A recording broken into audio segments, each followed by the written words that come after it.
A Cincinnati doctor is accused of luring men to his apartment and performing unnecessary exams. Now, Rudel Saunders wants his medical license back. Now, prosecutors say what he did is criminal.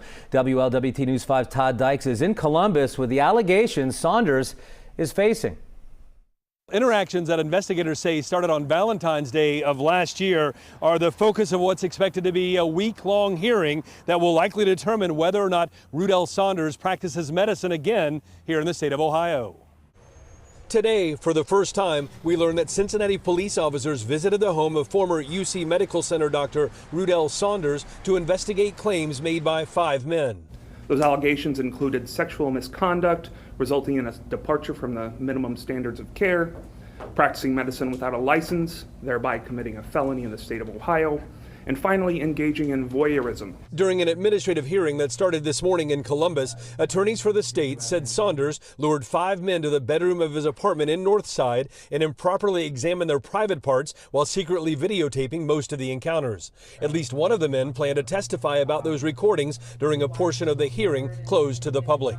We will hear testimony from patient 4 that these recordings were made without his knowledge or consent, that these were made for Dr. Saunders' own sexual gratification. Investigators say Saunders falsely told the men he needed to perform a certain number of exams as part of a training program.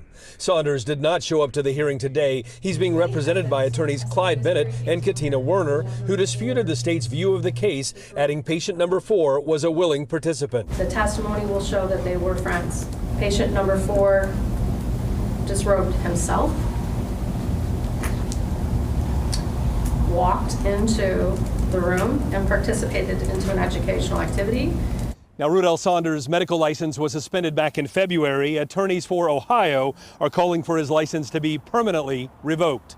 Reporting in Columbus, Todd Dykes, WLWT News 5. And that hearing that started today could last all week long. It's not clear if Saunders plans to testify on his own behalf.